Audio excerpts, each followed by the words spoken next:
Hi, I'm Jimmy. In this video, we're looking for dividend stocks that could be among the best performing dividend stocks with rising inflation. And hopefully we can use this information to help better position our investment portfolio and ideally get us closer to our goal of achieving financial freedom.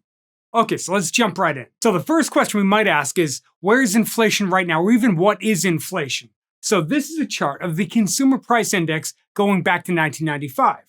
And basically what this economic indicator does is it measures the changes in the price of goods and services. And as we can see, in the most recent time period, the number is starting to jump higher, and it's anticipated that this number could go even higher. Now, the CPI is one of the main economic indicators that the Federal Reserve watches when they're trying to gauge inflation. Now, many investors have pointed out to me that the real measure of inflation is not, in fact, the change in the price of goods and services, but it is instead a change in money supply. And this is very true. The money supply is a very important indicator for inflation, but that's not the only cause of inflation. If the money supply stayed the same, but let's imagine that gasoline pipelines got shut down, well, that would restrict the supply, and ultimately we would see rising gas prices. Another big influence on the price of goods and services is something like technology. Just look at the price of televisions over the past few years. It used to cost a certain amount for it to buy a television. That price has dramatically decreased because of advances in technology. Even something like Amazon, which introduced more and more technology to selling products. And because of that, well, they were able to keep prices lower than many of their competitors. And this alone puts downward pressure on prices. So the money supply is by no means the only measure of inflation. Point being, ultimately, is that what we care about is what is the price of goods and services. If money supply goes crazy high or crazy low, but prices don't change, it doesn't affect us all that much. And since we can clearly see that prices are rising more rapidly right now than they have in recent years, well, the question is, what dividend stocks are going to be best positioned to deal with rising inflation? Okay, well, with that being said, let's start with our lowest dividend yielding stock on the list, and this is Mondelez International, ticker symbol MDLZ. Mondelez has a dividend yield of about 2%, which, like I mentioned, is the lowest one on our list. And Mondelez is a food and beverage company, which by its very nature makes this a very defensive dividend stock. So that should perform fairly well with inflation. It should also perform fairly well if the stock market were to pull back at some point. Now, I should also point out that the point of a dividend stock in the face of rising inflation is not necessarily for the dividend yield to be higher than inflation. The point is that we can collect a dividend, and in theory, the underlying business can continue to grow and stay profitable. With a defensive company like Mondelez, well, it's very unlikely that people are going to stop buying food and beverages even with rising inflation or higher prices. They're likely going to be able to adjust their prices to compensate for increased costs. So in theory, the stock should continue to do well over the long run.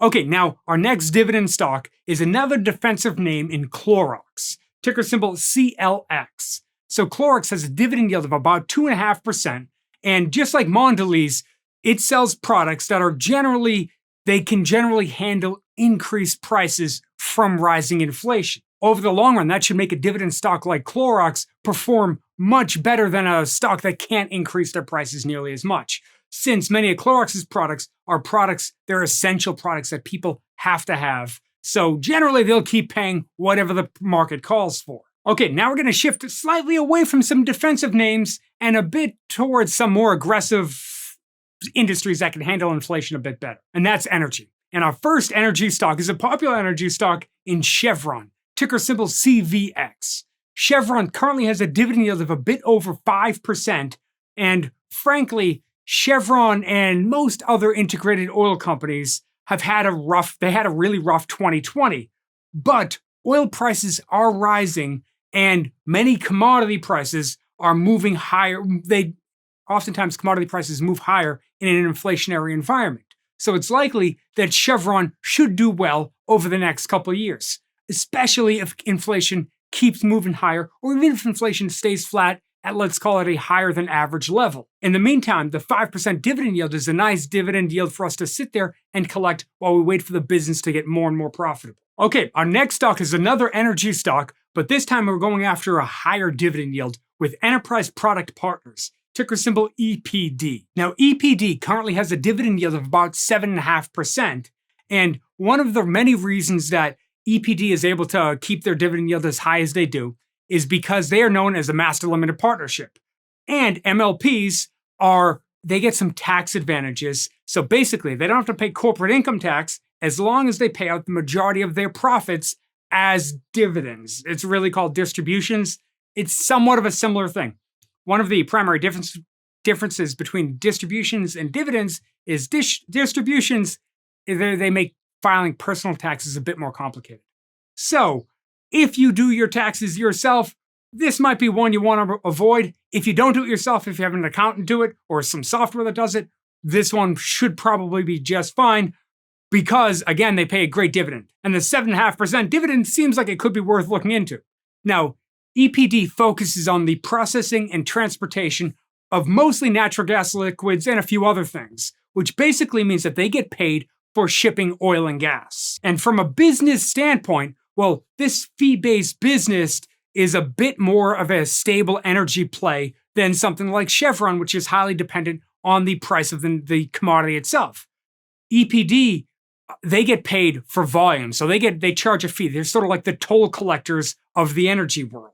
And by the way, if any of these stocks you think is a stock we should do a deeper dive on, do a long-form video on just that stock, please let me know in the comments below. Okay, now if we prefer not to go with energy stocks, our next dividend stock is Abbvie, ticker symbol ABBV. Abbvie has a dividend yield of about 4.5%.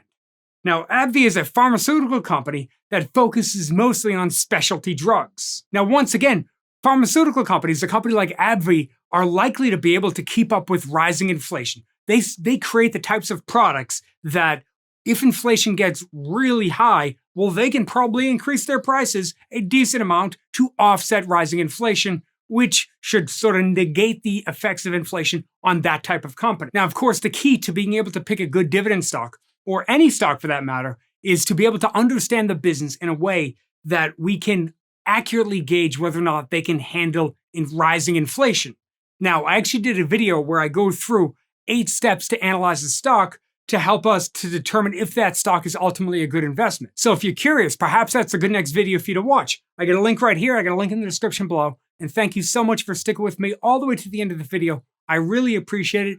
Thank you, and I'll see you in the next video.